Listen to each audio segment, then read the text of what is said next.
Bueno, pues buenos días, hermanos. Estamos continuando con el estudio de una carta de mi padre. Así se le ha titulado por muchos estudios. Aquí le hemos estudiado al menos 2 veces con otro sistema, pero hoy vamos a retomar. La porción de estudio que vamos a tener es Primera Timoteo capítulo 4. Vamos a nuestras Biblias, vamos a hacer una lectura.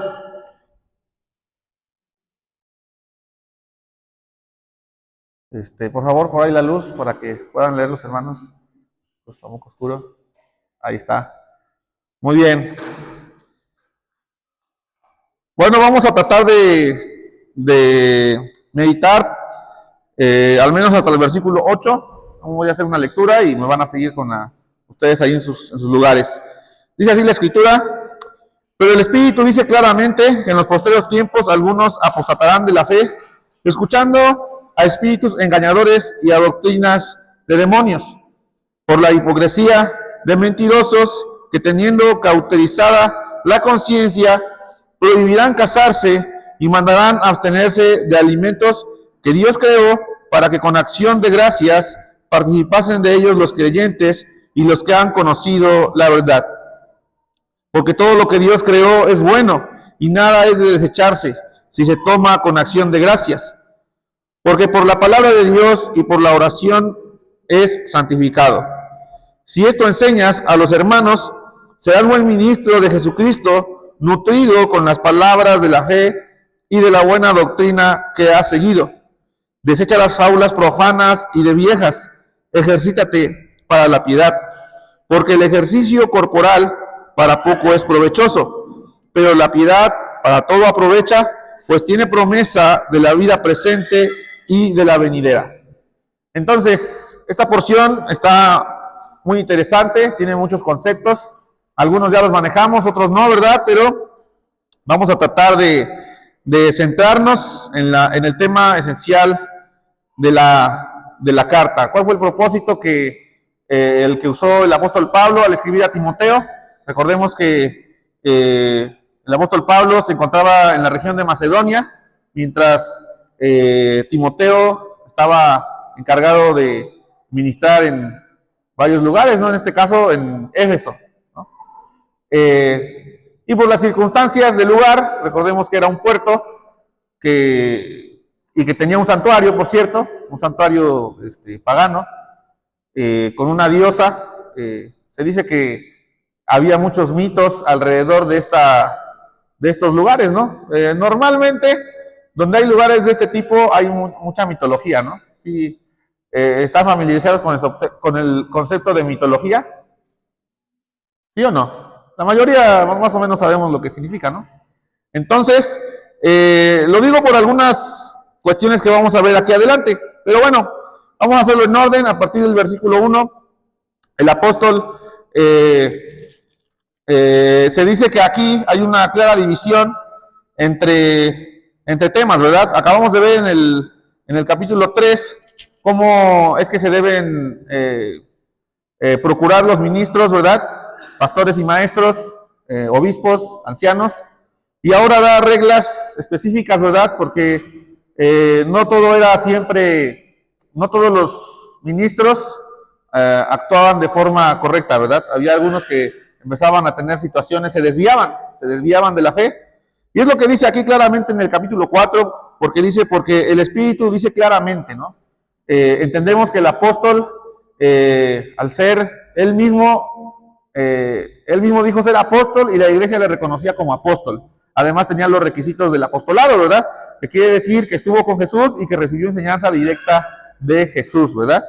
Es interesante porque precisamente aquí el apóstol Pablo dice que es una revelación directa del Espíritu Santo, ¿verdad? Aunado a que estaba viendo una situación en la iglesia, el Espíritu Santo le indica qué es lo que debería enseñar. Entonces, tenemos una enseñanza directa de nuestro Dios, donde dice que en los posteriores tiempos algunos apostatarán de la fe. Entonces, habría que definir qué son los posteriores tiempos y qué significa apostatar de la fe, ¿no creen? Algunos estudiosos dicen que en una edad tan temprana de la iglesia, antes del año 100, esta carta, por cierto, que se escribió alrededor del año 51, no, perdón, año 64, 70 años todavía después de que nuestro Señor estuvo con nosotros, se escribió esta carta porque ya la primera iglesia presentaba situaciones peculiares, ¿no? En este caso dice que algunos apostatarían de la fe, ¿no? Y pensamos que si aquellos eran los postreros días o los postreros tiempos, como en algunos lugares suele enseñarse, ¿verdad? Algunos enseñan que estos postreros tiempos son los días finales, ¿verdad? Entendiendo como los días finales aquellos que se acercan a la venida de Cristo por su iglesia, ¿verdad? Entonces, diríamos que han tardado demasiado esos postreros tiempos, porque esto fue en el primer siglo, ¿verdad? Bueno, solo es para reflexionar. Hay algunos tratadistas que dicen que en efecto el grado de corrupción, ¿verdad?, se dio en los primeros días de la iglesia, antes de que acabara el primer siglo, y es un estado continuo que no se ha alejado. ¿Sí? Vivimos en los postreros tiempos y esos tiempos se han prolongado en una línea recta y no tienen más que su pronóstico es que se van a degradar cada vez más. ¿Sí? Entonces, entendemos que hay algunas señales de esto. ¿Cuáles son esas señales? Que algunos apostatarán de la fe. La palabra apostatar quiere decir en su original abandonar. ¿Sí? Abandonar, desistir, desertar, como palabras sinónimas, ¿verdad? Entonces se entiende claramente a qué se refiere, ¿no? ¿Están de acuerdo? Para desertar se oye mucho, por ejemplo, de los militares, ¿no? ¿Qué se dice de un militar? Es que desertó. ¿Qué quiere decir eso? Que deja de estar ahí en su ocupación, ¿verdad? Para lo que fue contratado y se va, ¿verdad? Abandona ahí el lugar, desertó. Entonces, es muy similar lo que pasa aquí está hablando realmente a personas que han conocido el Evangelio, ¿verdad? Y que en cierto momento deciden alejarse, ¿sí? Desertar, desistir, abandonar. En la mañana, hablando con mi hermano Juan Manuel, por cierto, decíamos, bueno, ¿qué está pasando acá? ¿No? Diríamos que estas personas fueron salvas, son creyentes que fueron salvas, o son personas que se allegaron al Evangelio, que tuvieron un conocimiento racional acerca de las cosas de Dios, pero que realmente nunca asimilaron para ellos, ¿verdad?, espiritualmente la verdad del Evangelio. Lo más seguro es lo segundo, ¿verdad? Porque recordemos que para el caso de la salvación y de las cosas espirituales que Dios nos da, ¿verdad? Para eso, pues no se pierden, ¿verdad? Al menos la salvación y las bendiciones que vienen aunadas a ella, pues no se pierden. Y diríamos que alguien que apostata, ciertamente, pues nunca estuvo firme, ¿verdad? Vean, escuchando, dice que ¿cuál es la situación, no? ¿Por qué algunos apostatan de la fe? ¿Por qué algunos abandonan, desisten o desertan? Dice porque han escuchado o porque escuchando a espíritus engañadores y a doctrinas de demonios, ¿no? A veces cuando escuchamos estas palabras pueden resonar demasiado elocuentes o pueden hacer que imaginemos cosas que a lo mejor no son, ¿verdad? Ciertamente, en aquellos días, cuando fue escrita esta carta, lo que más abundaba era la idolatría, porque recordemos que en Efeso había un templo a una diosa, ¿sí? Y había muchas prácticas que se hacían en aquellos lugares, ¿verdad? Desde situaciones que tenían que ver con los ritos, ¿verdad? Sacrificios y prácticas sexuales, ¿verdad? Que ofenden a Dios, ¿verdad? Entonces, cuando pensamos en esto, pensamos que ciertamente había una influencia del mundo sobre la iglesia que estaba ahí todavía en formación, ¿verdad? Y no solo eso, sino que también había situaciones que tenían que ver con las doctrinas judaizantes y las filosofías. Tan temprano como la iglesia se empezó a formar, fue influenciada por algunas filosofías que ya existían, ¿verdad? Entre ellas, algunas conocidas como el gnosticismo y otras conocidas como el ascetismo. El mismo Señor Jesucristo se enfrentó a ellas porque algunas ramas de los judíos las practicaban el ascetismo. Esto tenía que ver con infligir dolor al cuerpo, ¿sí? Ellos tenían una idea, se le conoce como el ascetismo demostrativo, lo cual era una práctica que llevaban al público de cómo vivían su vida espiritual, ¿sí?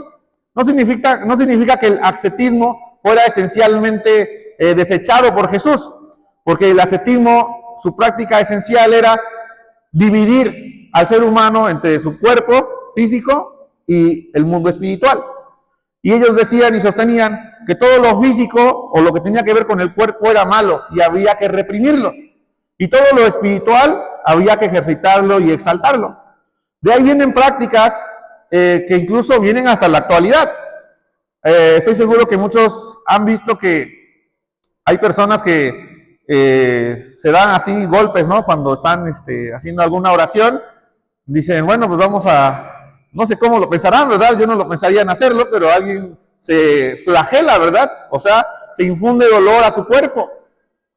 Otros se privan de ciertas cosas, ¿verdad? Hay algunos que se enclaustran para no convivir con el mundo y eso ya es limitar la esfera física, ¿verdad? Hay algunos que, por ejemplo, se abstienen de comer ciertos alimentos. Hay otros que renuncian a todo tipo de placeres del cuerpo, ¿sí? Por ejemplo, no se ponen cualquier ropa, solamente se visten de una sola forma. ¿Lo han visto? Y no cambian el diario, siempre es la misma ropa, siempre es la misma ropa. Es como un uniforme. Porque todo aquello que el mundo ve o que tiene que ver con la exaltación del cuerpo, se tiene que reprimir, ¿sí? Y esa era la doctrina de los que practicaban el ascetismo, ¿sí? Y más allá de practicarlo, el problema es que era un ascetismo demostrativo. Esto quiere decir que se llevaba al público, ¿sí? Algunas sectas de los judíos, como los fariseos, habían sido influenciadas por esta práctica, ¿sí? Tanto que dice que algunos cuando ayunaban, ¿qué hacían? Dice que se echaban ceniza en la cabeza, demacraban su rostro, ¿verdad? Y así iban al templo, a las calles a orar, para que la gente viera que estaban sufriendo, ¿verdad? Que habían ayunado. Sabemos que nuestro Señor Jesús hizo un señalamiento claro acerca de esto, ¿no? Y dijo, bueno, cuando tú ayunes, no hagas como aquellos, ¿verdad? Sino que limpia tu rostro, lávate la cara y así preséntate, ¿no? ¿Verdad? ¿Están de acuerdo? Entonces, eso era una práctica, una filosofía, una forma de vida que había influenciado a los fariseos en los tiempos de Jesús y a otras sectas, y aún en los tiempos de la iglesia todavía persistía esta forma de pensar, ¿sí? En el extremo, algunas doctrinas como el gnosticismo, tratando de dar mérito, ¿verdad?, al hombre, haciendo este tipo de acciones, ¿verdad? Dicen que así se santificaban más y que incluso el mismo Jesucristo, el mismo Dios, no pudo venir en carne, porque ¿cómo va a venir el Dios todopoderoso y santo a habitar en un cuerpo de carne corrupto, ¿no? Bueno, ya sabemos cómo funciona esto, ¿no? Entonces dirían, es imposible. Y si es que vino, seguramente fue un ángel, no fue Dios el que vino. Entonces degradan la posición de Jesús a decir que fue un ángel y que no es Dios. ¿Se dan cuenta cómo esta doctrina impacta fuertemente en las verdades básicas del cristianismo y del evangelio? Pues esto estaba sucediendo en los primeros días de la iglesia, en este caso particular, allá en Éfeso. Y recordemos que no solamente existía la idolatría, ¿verdad? Sino que como era un puerto, pues todas las ideas nuevas llegaban ahí. Filosofías griegas, filosofías de Oriente, filosofías de Occidente, filosofías antiguas e incluso filosofías más modernas. Y todo esto se hacía una mezcolanza de la cual eran influenciados algunos líderes de la iglesia, ¿verdad? Algunos de los recién convertidos eran judíos que se convertían a cristianos y formaban parte de la iglesia.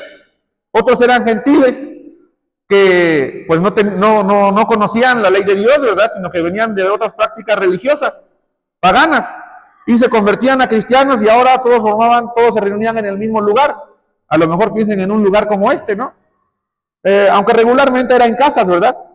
Pero algunos venían de judíos, otros venían de gentiles, otros venían de griegos, otros venían de romanos, de africanos, de todo tipo, ¿no?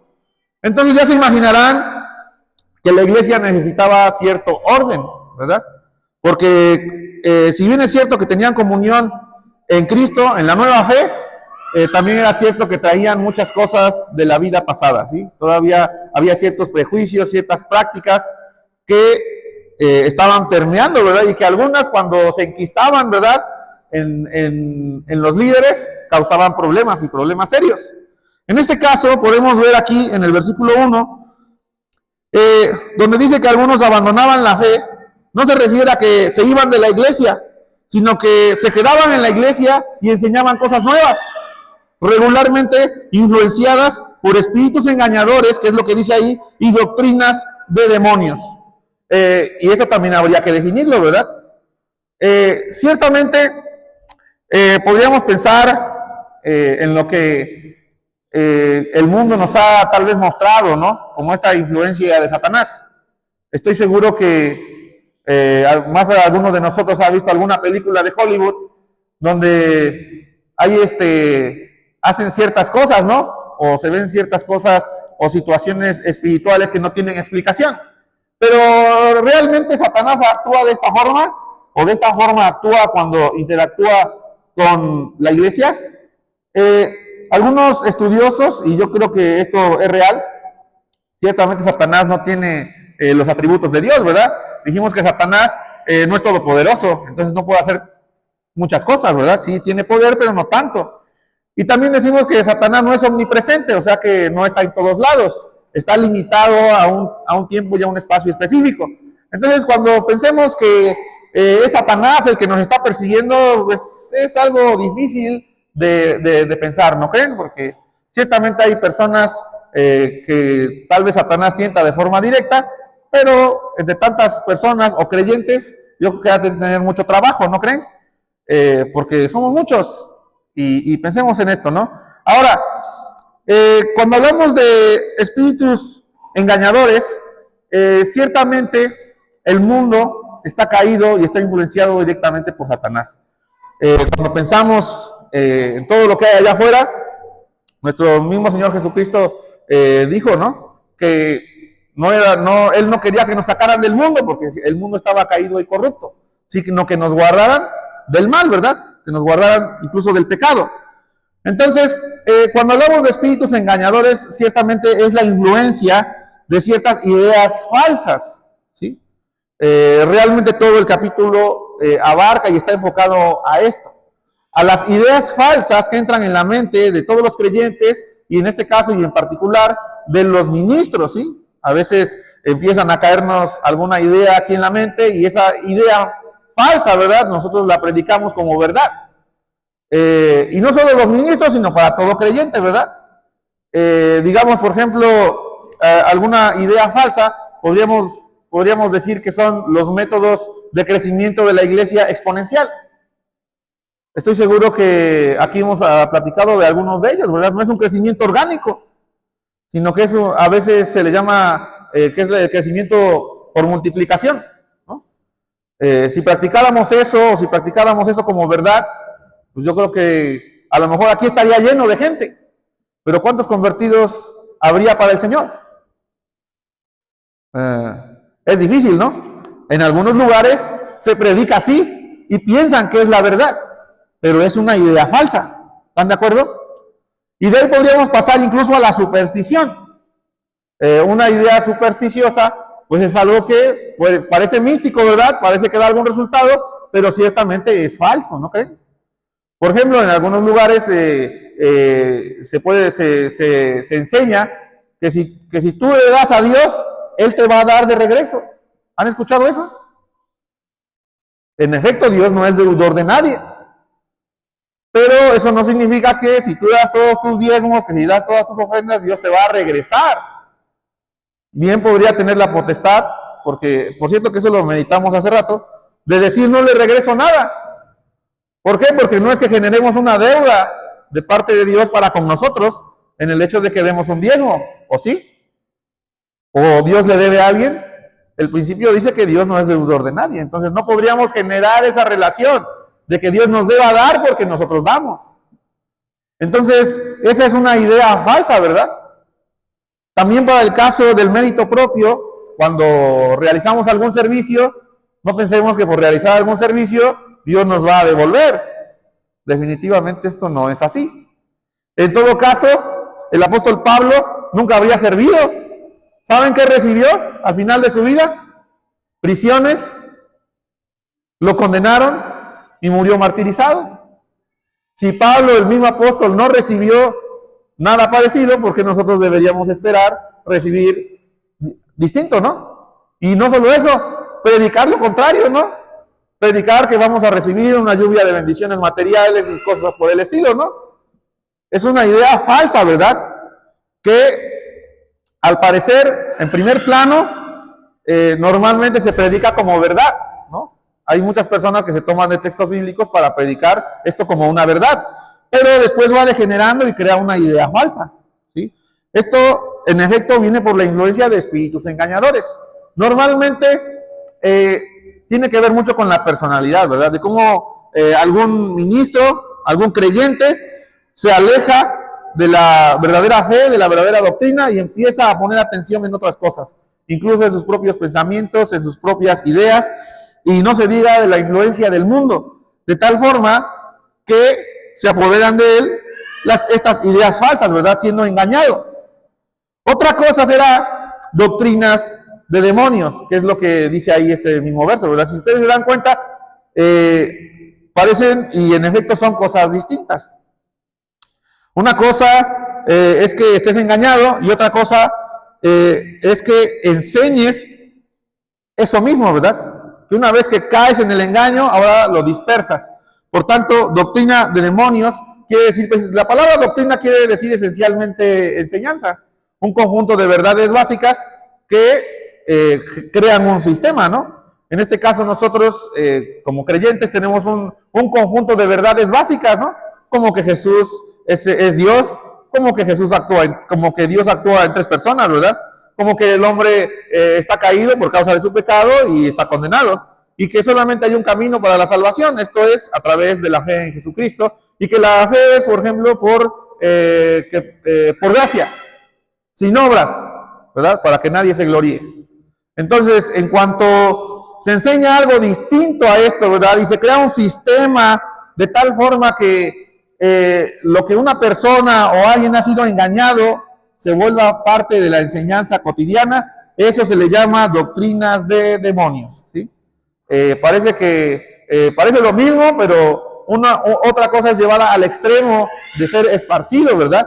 En este caso, recordemos que, como les había explicado, algunos ya estaban enseñando estas cosas, ha persistido hasta el día de hoy. Muchas religiones aparentemente de origen cristiano ya no son cristianas, porque predican cosas totalmente distintas, ¿sí? Bien, estoy seguro que podríamos pensar que cuál es el origen, ¿verdad? En efecto, todo es originado por culpa de, pues, Satanás, que influencia, ¿verdad? No lo hace directamente, pero sí ejerce una influencia. Por ejemplo, ahí en Juan 8:44 podemos ver que cómo es declarado Satanás.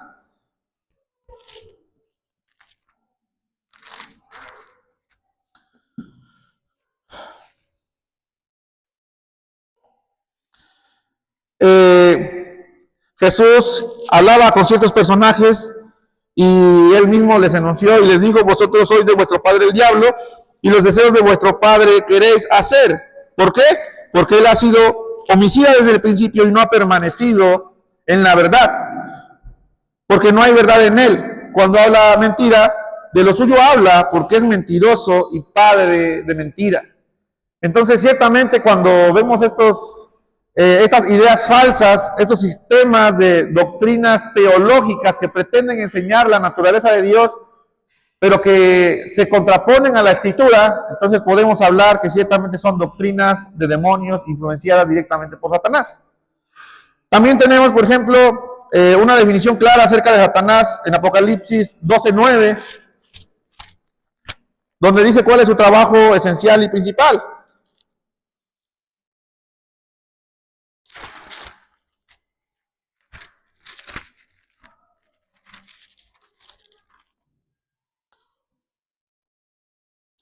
Dice: y fue lanzado fuera el gran dragón, la serpiente antigua, que se llama Diablo y Satanás, el cual engaña al mundo entero. Fue arrojado de la tierra y sus ángeles fueron arrojados con él. Entonces podemos hablar que este tipo de engaños, este tipo de falsas doctrinas, tienen su origen en Satanás. En efecto, también recibe ayuda de los ángeles caídos, ¿verdad? Pero que en efecto va a llegar un tiempo en que serán derrotados, ¿verdad? Pero nos dice a qué se dedica, dice que engaña al mundo entero. Y esto no solo lo hace en los últimos tiempos, porque esta porción es tomada del libro de Apocalipsis, ¿verdad? Sino que ese es su trabajo actual. Ese es el trabajo de Satanás y de los ángeles caídos en el día de hoy, ¿verdad? Engañar, esparcir mentiras, esparcir falsas doctrinas y crear incluso sistemas teológicos que pretenden enseñar la verdad de Dios, pero que se alejan de la verdad revelada en las Escrituras, ¿vale? Entonces, ustedes pueden pensar en muchos ejemplos que hay allá afuera, ¿sí? Desde que hay un profeta que recibe revelación directa de Dios, porque así se predica en algunos lugares, lo cual sabemos que es mentira, ¿verdad? Porque la Escritura dice claramente cómo funciona la revelación de Dios. Hasta que Jesús vino a América, ¿verdad? A hacer no sé qué cosas acá, ¿verdad? Y bueno, hay muchas cosas, ¿no? Piensen ustedes. Hay tantas cosas que no acabaríamos con la lista de falsas doctrinas y de engaños que de parte de Satanás vienen a enseñarse en algunas congregaciones, ¿vale? Entonces, esto es lo que nosotros tratamos de definir en el versículo 1, ¿verdad? Y hay una descripción, ¿verdad? Hay una serie de características de las personas que apostatan de la fe, o sea, que abandonan, que tiran la toalla, yo diría también, ¿verdad? Que ya no quieren luchar, que ya no quieren seguir la verdad y que terminan alejándose, ¿verdad? Permítanme que me perdí aquí. Entonces dice en el versículo 2, dice que es por la hipocresía de mentirosos que teniendo cauterizada la conciencia. Entonces, estas personas que enseñan este tipo de doctrinas falsas tienen ciertas características. La primera de ellas que dice acá es la hipocresía. ¿Qué es esta? La hipocresía es una conducta, ¿sí? Que se actúa de una forma, pero en realidad se piensa otra. No corresponde lo que hay en tu mente, ¿verdad?, con tu forma de actuar. O lo que dices y predicas no corresponde y no encaja con lo que haces día a día, ¿verdad? Entonces ahí comienza una especie de degeneración. ¿Por qué? Porque dice que también son mentirosos, ¿verdad? Y ya dijimos quién es el padre de mentira, ¿verdad? Entonces, ¿por quién estará influenciada una persona que practica esta conducta y que hace estas cosas? Directamente por Satanás, ¿verdad? Porque dice que son los deseos de su padre, que es mentiroso y padre de mentira, y que es engañador, ¿verdad? Vean cómo dice, y dice que también teniendo cauterizada la conciencia, ¿verdad? Entonces, no estamos hablando de algo físico, sino estamos hablando de algo mental, espiritual, ¿verdad? Dice que tiene cauterizada la conciencia. Se dice que para cauterizar, se hacía para marcar una práctica que se usaba para marcar a los delincuentes en la antigüedad. Se ponía un fierro caliente, un metal caliente, y con este metal caliente daba una marca característica y esta marca se ponía en la frente, ¿sí? Y las personas que andaban, obviamente no morían, ¿verdad? Pero que andaban por la calle con esa marca en la frente eran estigmatizados, porque sabían que habían sido ladrones, que habían sido delincuentes, ¿verdad? Criminales. ¿Y qué pasaba, no? Normalmente, estuve investigando, por cierto, la cauterización se usa para alguna herida, ¿verdad? Para que deje de sangrar. Pero cuando es externa, se dice que la cauterización en sí es una quemadura.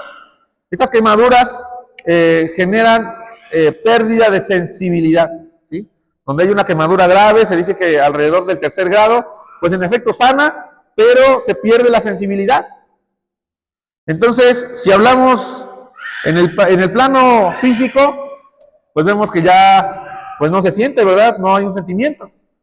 Pero cuando hablamos en el lado espiritual, podemos ver que claramente hay una afectación directa a su conciencia, ¿sí? Donde aquellos actos que a lo mejor en cierto momento les podía remorder la conciencia, en cuanto esta es cauterizada, pierde sensibilidad y ya no tienen problemas en hacer y deshacer tal o cual cosa, porque su conciencia ha sido cauterizada, ¿sí? A lo mejor al principio había un remordimiento o a lo mejor cierto arrepentimiento, pero Cuando la conciencia es cauterizada, todo eso se termina y prácticamente hay rienda suelta, ¿verdad? Porque ya no hay un dolor, ¿verdad? Ya no hay algo que los reprima, ¿verdad? ¿Y qué es lo que enseñan? ¿Qué es lo que dice ahí en el versículo 3? Que prohibirán casarse. Y eso es algo extraño, ¿no lo creen? ¿O es peculiar? Es algo que se ve en la vida cotidiana. Pues en algunos lugares se enseña esto, ¿no? También dice que mandarán a abstenerse de alimentos que Dios creó, para que con acción de gracias participen de ellos los creyentes y los que han conocido la verdad. Entonces, ¿qué pasaba acá? Ciertamente podremos dividir en dos, ¿no? La prohibición de casarse tenía que ver con la cuestión acerca de la filosofía de la abstinencia, ¿sí? Abstenerse de muchas cosas para que el cuerpo, ¿verdad?, someterlo y que fuera elevado espiritualmente a un rango más alto, ¿sí? Y se decía que así se alcanzaba más gracia divina, ¿sí? Y ciertamente esto es algo que yo enseño y que estoy seguro que no me equivoco porque es bíblico. Cuando el Señor Jesús entregó su vida allá en la cruz y nos compró literalmente, porque la palabra redimir significa comprar, no solamente nos compró espiritualmente, ¿verdad? Nos compró también físicamente, o sea, compró nuestro cuerpo. Por tanto, el cuerpo para nuestro Señor Jesús y para Dios es importante. Tan importante que en la segunda venida dice que aún del polvo de la tierra va a regenerar el cuerpo de los que han creído en Él y serán llevados y transformados a su presencia. ¿Están de acuerdo? Incluso ahí en Romanos 12, capítulo 12, versículo 1, dice que nuestro cuerpo es lo que podemos presentar a Dios como un culto racional. O sea que el cuerpo es importante, ¿no creen? No es como dicen estas filosofías que a veces permean en las iglesias, ¿verdad? Y dicen, el cuerpo es malo, hay que flagelarlo, hay que someterlo, sí, hay que someterlo, pero no es para causarle dolor, ¿verdad? No es para degradarlo, es para disciplinarlo. Ahorita vamos a ver más adelante a qué nos referimos con eso.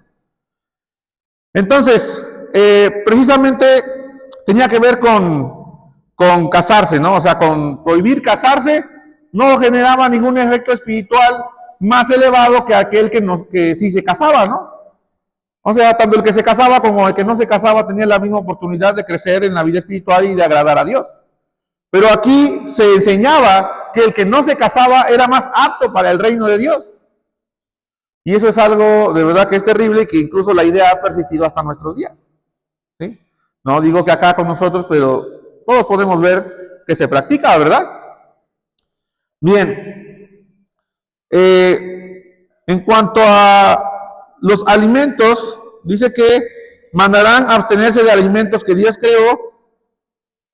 Ciertamente la Escritura enseña y dice claramente que todo lo creado por Dios es bueno, ¿verdad? Cuando pensamos en esto, yo tengo algunas citas acá, por ejemplo, ahí en Génesis capítulo 1, versículo 29 y 30. Si alguien lo tiene, puede ayudarme a leer, por favor. De preferencia alguien de esta fila, de la fila que está aquí de este lado. Génesis capítulo 1, versos 29 y 30.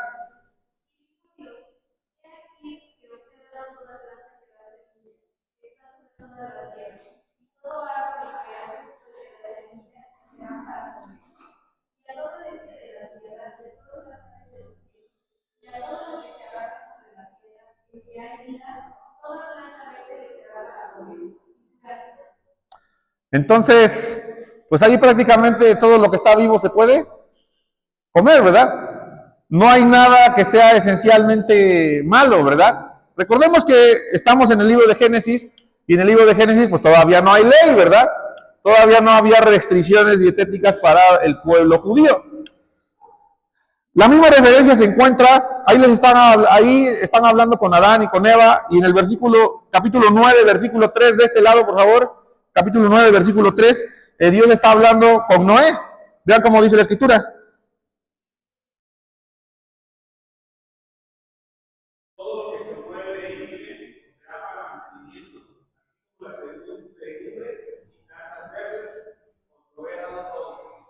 Todo lo que se mueve y vive, ¿verdad? Entonces entendemos claramente que pues había que sacrificar animales, ¿verdad? En todo caso, que estaban vivos, las plantas también están vivas, ¿verdad? Y todo eso sería el sustento de la humanidad, ¿sí? Porque recordemos que a partir de Noé, pues se regeneró otra vez la raza humana, ¿no? No había restricción, no había restricción. Las restricciones vinieron hasta el libro de Levítico, donde Dios dice claramente qué es lo que se debía, qué es lo que se podía comer y qué es lo que no se podía comer, ¿no? Y recordemos que ese tipo de enseñanzas han permeado también hasta el día de hoy, ¿no? Donde se prohíbe comer, dice no comas, no bebas esto, no bebas aquello, ¿por qué? Porque es malo, ¿no? Te va a degradar. Sí, en efecto, pero no es una degradación a lo mejor, es una degradación a lo mejor física, ¿no? No espiritual. ¿Están de acuerdo? Se habla mucho, por ejemplo, acerca del cerdo. ¿Aquí alguien come cerdo? Pues algunos no, a lo mejor porque hay que predicar la sana doctrina, ¿no? Pero realmente no hay problema para nosotros, la mayoría que venimos de gentiles, pues no hay problema, ¿verdad? En cuanto a la dieta. Las normas dietéticas no fueron hechas para nosotros, fueron hechas para los judíos. ¿Sí? Ahorita vamos a ver otros puntos acerca de esto. Entonces, seguimos avanzando, ¿no? Dice acá que Dios creó para que con acción de gracias participasen de ellos los creyentes y los que han conocido la verdad, porque todo lo que Dios creó es bueno y nada es de desecharse si se toma con acción de gracias, porque por la palabra de Dios y por la oración es santificado. Entonces, recordemos que en aquellos lugares solían mucho hacer sacrificios de animales en los altares de los ídolos. Y hay una enseñanza muy clara del apóstol ahí en 1 Corintios, donde enseña, 1 Corintios 8, si quieren ir allá, donde enseña claramente acerca de esto, ¿no?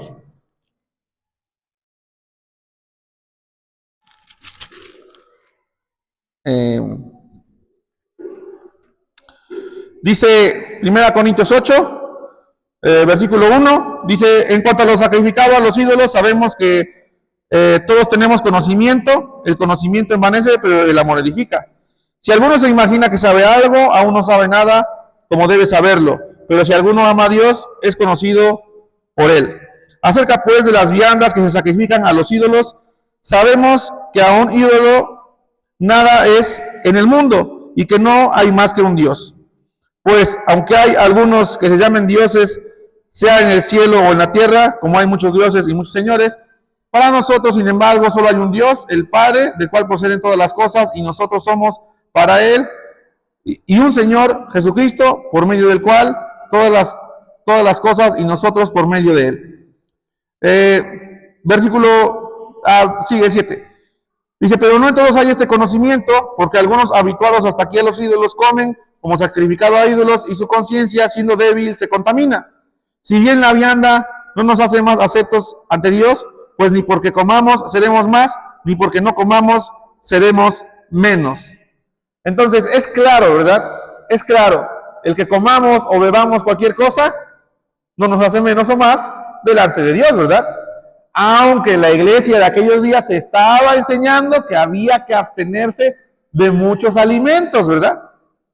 En este caso se trata en particular de ciertos animales que se sacrificaban en los altares de algunos ídolos, ¿verdad? Ídolos paganos.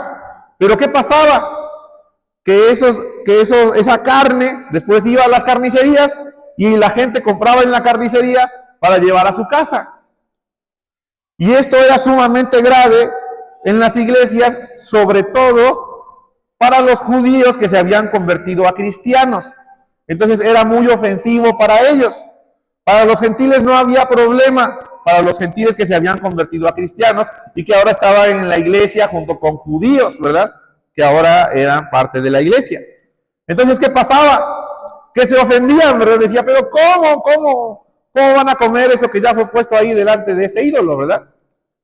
Ciertamente, los creyentes, los cristianos, sabían que un ídolo no era nada y que aunque sacrificaran esa carne delante de ellos, pues no cambiaba en ninguna forma, ¿verdad? Pero los judíos, como eran muy estrictos, decían, no, pero ¿cómo va a ser eso? Y dice que su conciencia era cargada con ese sentimiento, ¿verdad? Y por tanto era necesario poner un orden. ¿Por qué? Para la sana convivencia, ¿verdad? Entonces, sigue diciendo aquí la escritura, y vean que el apóstol en Timoteo enseña, dice que todo lo que Dios creó es bueno y nada es de desecharse si se toma con acción de gracias. Entonces hay un requisito, ¿verdad? Que se tiene que hacer con acción de gracias, ¿verdad? Esto no es algo que se tenga que hacer de forma supersticiosa, pensando que aquella cosa que ha sido puesta a lo mejor en un altar, ¿verdad? Que ya ha sido contaminada de alguna forma espiritual, ¿verdad? A lo mejor pensaríamos que es para que se purifique, pero ciertamente no ha cambiado, el pan sigue siendo pan, sobre todo ahora viene a colación y encaja perfecto porque estamos en un mes donde aquí en nuestro país se acostumbra poner altares, ¿verdad? ¿Y qué hay en los altares? Comida de todo tipo, ¿no? Y si te regalan un platito de mole al otro día y te dicen, aquí está tu platito de mole, alguna tía o alguien por ahí, ¿te lo vas a comer o no? Una frutita ahí, que te dijeron, ya estuvo ahí 8 días, pero todavía está buena. ¿Qué vas a hacer? ¿Se habrá corrompido? ¿Algún espíritu inmundo entró ahí al pan? ¿Eh? Si acaso alguna bacteria, ¿no? Pero, ¿no? ¿Qué piensan ustedes? ¿Qué dice la escritura? Que todo se puede comer con acción de gracias, porque no ha cambiado su naturaleza. Un ídolo no es nada. ¿Están de acuerdo? Y aunque lo pongan en el altar, no cambia su naturaleza. ¿Ahora qué? Como dice la escritura, si eso genera carga en tu conciencia, ahí en 1 Corintios, al final del capítulo, dice, respecto a la carne, dice, entonces, no comeré carne jamás. Si te genera carga de conciencia o crees que alguien que te ve le puedes generar carga de conciencia, entonces no lo hagas. Pero no es que lo que haya sido ofrecido, ¿verdad?, haya sido contaminado de alguna forma espiritual. ¿Sale? Lo que contamina al hombre viene de adentro, no de afuera, ¿verdad? Así lo enseñó Jesucristo. Dijo, nada que contamina al hombre entra por la boca, dando a entender que lo iba a contaminar de forma espiritual. Sino que de dónde viene lo malo, el pecado. Dentro del corazón viene lo malo, ¿verdad? Las fornicaciones, todo. El odio, todo viene de dentro del corazón del hombre. Entonces realmente nada que te comas, ¿verdad?, te va a hacer daño espiritual. Bien. Entonces, dice que se debe hacer con acción de gracias. De tal forma que se da gracias por la provisión del alimento, por el sustento físico, pero no para purificar los alimentos. ¿Están de acuerdo? Aquí en esta iglesia, cuando hacemos algún evento, hacemos acción de gracias a Dios porque has provisto lo necesario para el sustento físico, ¿verdad? Pero no para que los limpie o los purifique de ninguna forma, ¿verdad? ¿Están de acuerdo? Sale, seguimos avanzando. Bien, entonces dice acá que esto es para los creyentes que han conocido la verdad. Nosotros conocemos la verdad de Dios. Conocemos los alcances espirituales, ¿verdad? Y los físicos que están en la escritura. Y entendemos que, pues, de dónde viene lo malo, de dónde viene el pecado, que lo que es físico, material, así se va a quedar, ¿no? Entonces, dice, porque todo lo que Dios creó es bueno y nada es de desecharse si se toma con acción de gracias. Entonces, damos gracias y procedemos, ¿verdad? Siempre y cuando no generemos una carga de conciencia, ¿verdad? A nosotros mismos o a alguien que nos ve. Puede ser hermano o puede ser incluso alguien que no se congregue, ¿sale? Dice que esto es porque por la palabra de Dios y por la oración es santificado, ¿sale? Entonces, ahí está claro, no creo que haya que abundar más. Sí, ciertamente esto no era nuevo, fue una controversia que ya se había dado en los primeros días de la iglesia. Tan temprano como en el libro de los Hechos podemos encontrar referencias que hablan acerca de esto. Entonces, para eso vamos a ir a Hechos capítulo 15.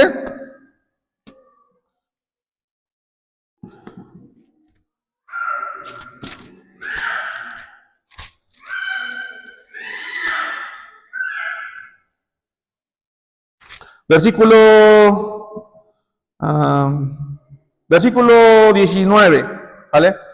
Entonces esto ya sucedía en las iglesias que eran mixtas, donde había judíos que se convertían a Cristo y había gentiles que se convertían a Cristo.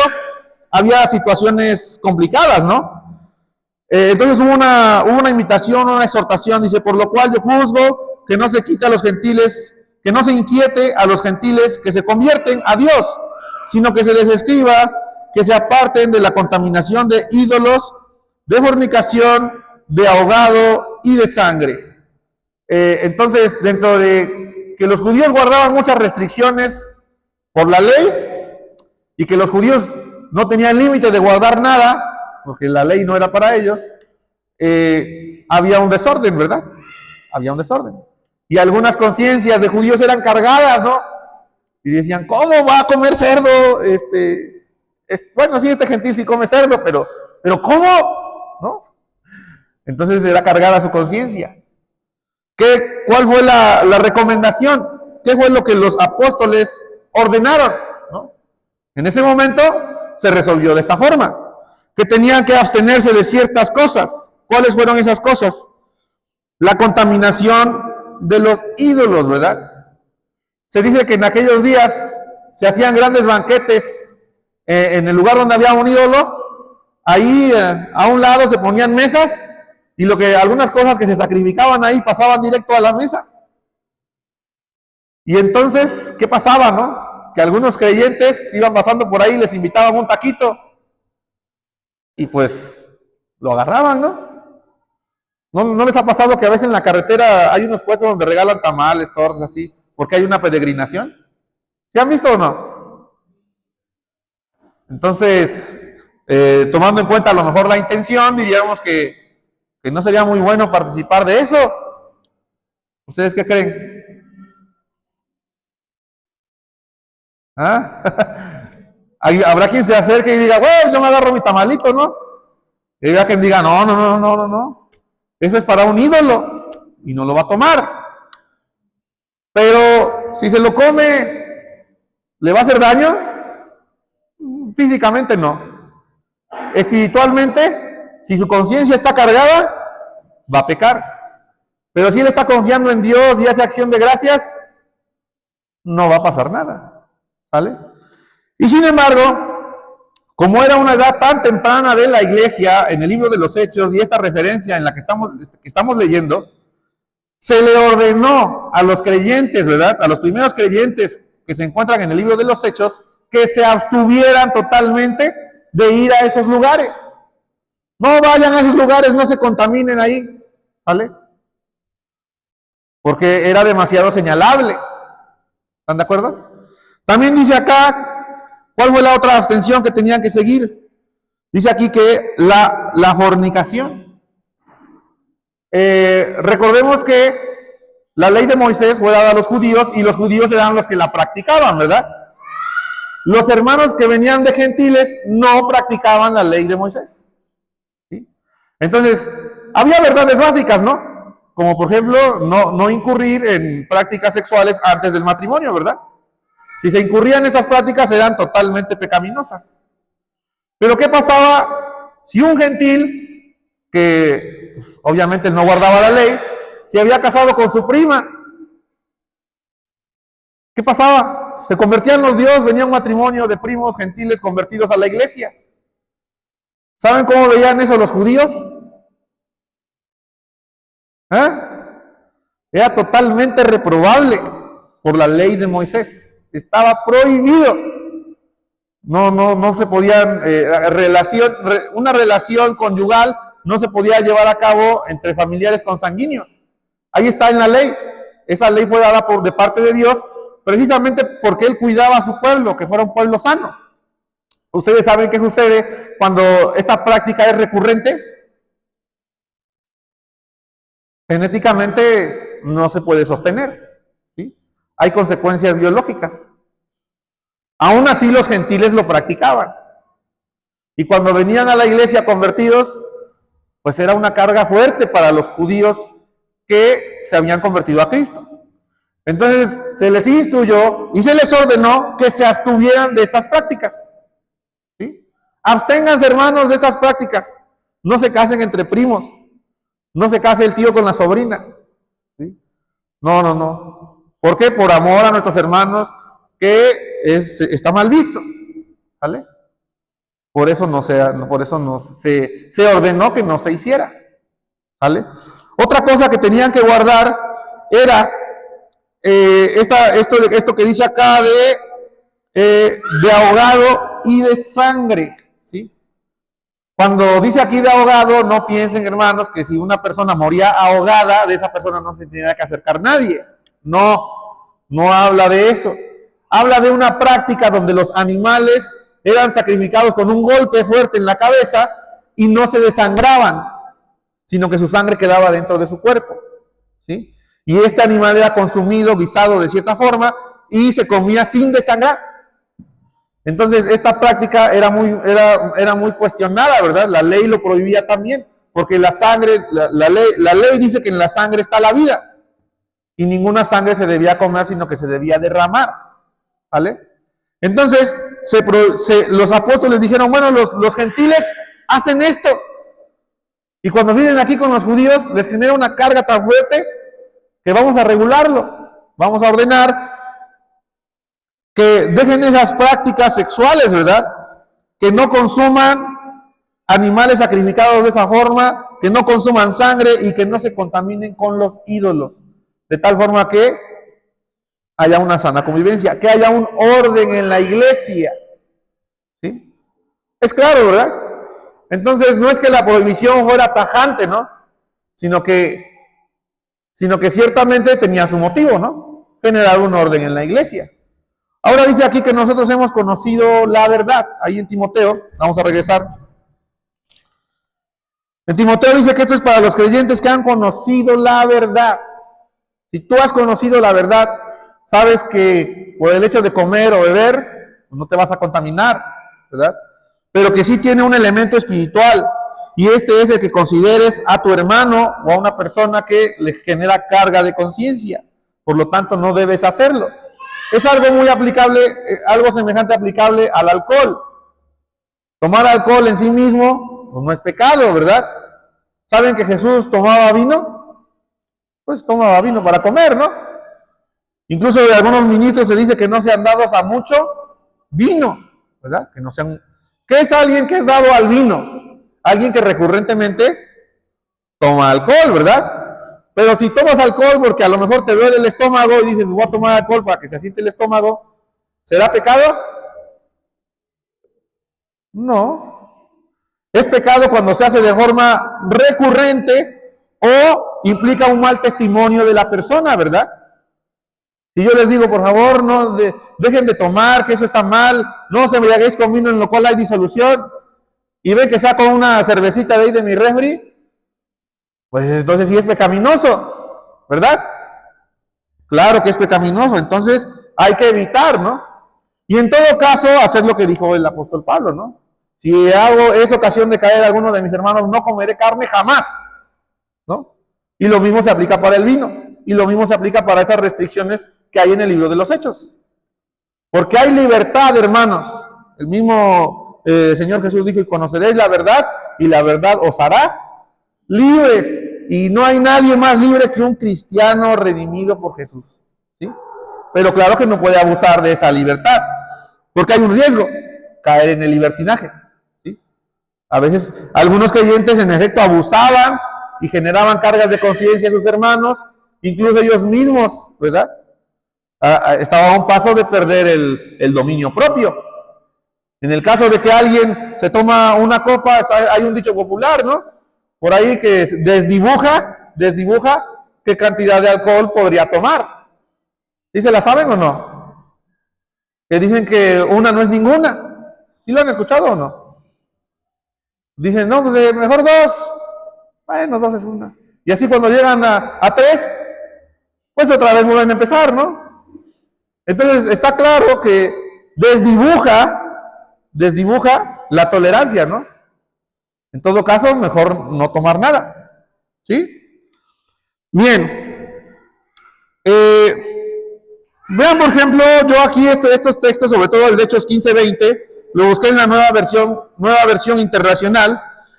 Dice así, dice, más bien debemos escribiros que se abstengan de la contaminación por los ídolos, de la inmoralidad sexual, de la carne de animales estrangulados y de la sangre. Eso es lo que debían de abstenerse los nuevos creyentes, los nuevos cristianos, ¿sí? De ahí en fuera no había ninguna restricción dietética, que es lo que estaban enseñando allá en la iglesia en Efesios, ¿verdad? Con los efesios. Por eso el apóstol Pablo le da esta instrucción a Timoteo, ¿verdad? Que enseña la verdad. Nada que entre por la boca del hombre lo contamina, ¿sí? Muy bien. Entonces seguimos avanzando, ¿verdad? ¿Por qué? Porque todo es bueno, todo se puede comer con acción de gracias. Dice el punto 6, versículo 6 del capítulo 4 de 1 Timoteo. Dice, si esto enseñas a los hermanos, serás buen ministro de Jesucristo, nutrido con las palabras de la fe y de la buena doctrina que has seguido. ¿Sí? Entonces, ¿qué quiere decir esto? Que aunque parece un asunto externo, ¿verdad? Que aunque parece algo que nadie le toma importancia, ¿verdad? Que dirán, bueno, no va a afectar, pero sí afecta. Porque en cuanto se empiezan a tomar en cuenta como obras santificadoras estas abstenciones, esto genera un mérito en el hombre, ¿sí? Dice, no, Señor, yo nunca he comido carne. ¿Se acuerdan de Pedro? Que dice que cuando vio una visión y le dijo, mata y come, a este se le dijo, él respondió y dijo, no, Señor, en mi boca nunca ha estado una cosa inmunda. Ahí también en el libro de los Hechos. ¿Qué es algo inmundo? Pues algo sucio, algo que la ley no aprobaba y que decía que eso era inmundo, ¿sí? Entonces, no había una distinción, ¿no? Bueno, más bien ellos sí hacían una distinción, ¿no? entre cosas limpias y entre cosas inmundas. La aplicación es acerca del evangelio y de los nuevos creyentes que iban a venir de gentiles, ¿no? Pero nos da una visión de cuál era el sentimiento de guardar estas cosas, como abstenerse de comer, ¿verdad? Como pensar que me santifico más porque me abstengo de ella al mundo y estoy todo el día encerrado en mi casa, ¿verdad? Para que no me contamine, ¿verdad? ¿Ustedes qué creen? Que las personas que van allá a los monasterios ya no se contaminan ahí adentro del claustro? ¿O sí se contaminan? Porque el origen del pecado está en su corazón y lo que hay afuera solamente los influencia, ¿verdad? ¿Ah? O sea, realmente llevan el origen del mal, va para dentro del claustro. Qué cosa, ¿no? Bien, y lo mismo aplica para lo que se come o las restricciones dietéticas, ¿no?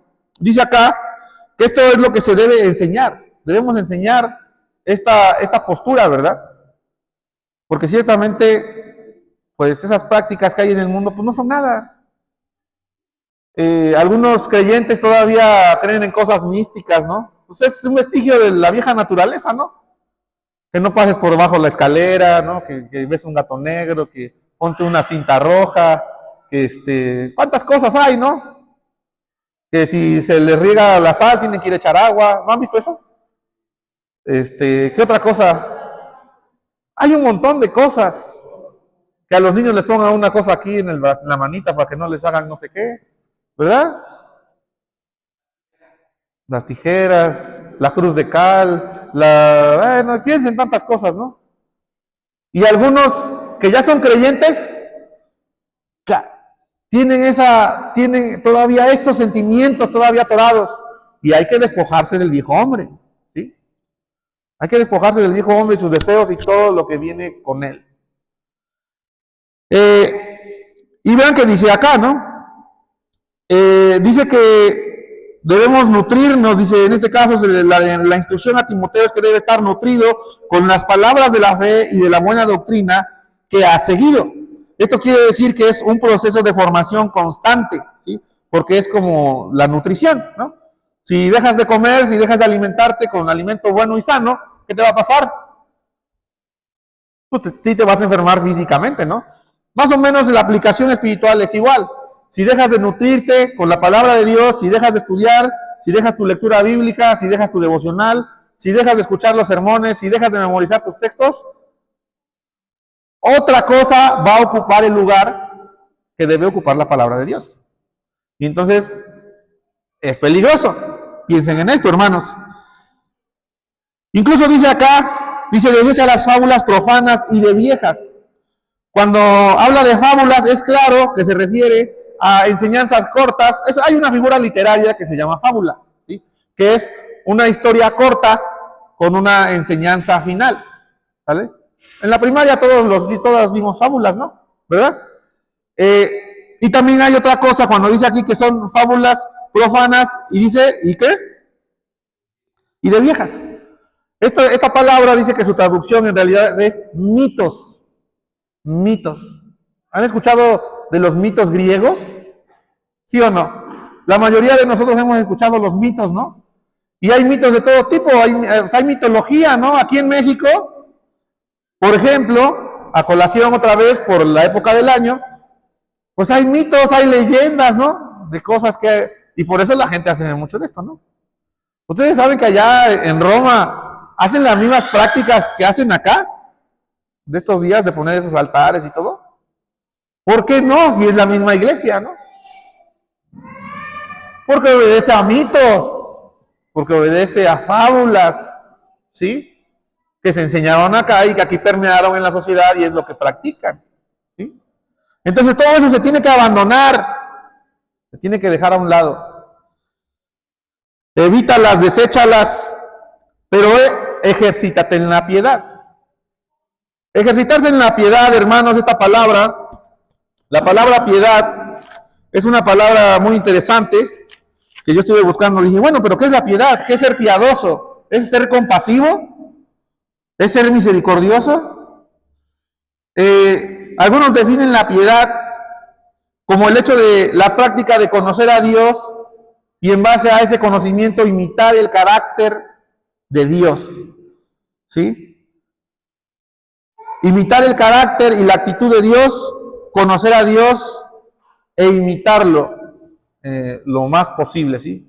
Y realmente es un propósito bíblico. Dice que todo creyente está formándose a la imagen de Cristo. Tiene que reflejar a Cristo en él. Tiene que imitar a Cristo, tiene que formar a Cristo en él, ¿sí? Claro que va a costar, ¿no? Aquí usa la palabra ejercitarse, ¿no? Aunque dice acá que habla del ejercicio físico, ¿no? Que el ejercicio para el cuerpo para poco es provechoso. Otras versiones dicen que en poco aprovecha. Porque claro que sirve, ¿verdad? Claro que sirve el ejercicio, pero es para el cuerpo físico, ¿no? Ahora, ¿qué hay del lado espiritual? También hay que ejercitarlo. Y la idea del apóstol es que él siempre retomaba la idea de los jugadores que había en los juegos, ¿no? De deportes de aquella época, como los Juegos Olímpicos. Entonces decía que era una disciplina, ¿no? Entonces recordemos que la disciplina, pues no siempre es placentera, ¿no? ¿Alguien de aquí ha hecho ejercicio para el cuerpo? No se va al gimnasio, levanta pesas, sentadillas. Al otro día, ¿cómo amanece? Ay, todo dolorido, ¿no? O sea, la disciplina, el ejercicio, también espiritual, pues genera cierta situación, ¿no? Que te va a costar ser disciplinado, pero a fin de cuentas va a generar un buen resultado, ¿sí?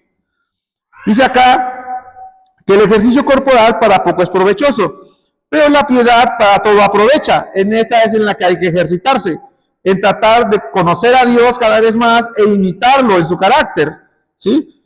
Pues tiene promesa de la vida presente y de la venidera. En cuanto más nos parezcamos a Dios, entre más nos parezcamos a nuestro Señor Jesús, la meta está cada vez más cerca. Y ese es el propósito del atleta, ¿verdad? Que aunque sabe que en su disciplina va a haber dolor, pero también sabe que está apto para llegar a la meta. Muy bien, hermanos, el siguiente domingo vamos a tratar de terminar el capítulo, que en realidad llegamos exactamente a la mitad. ¿Vale? Que el Señor nos bendiga, hermanos.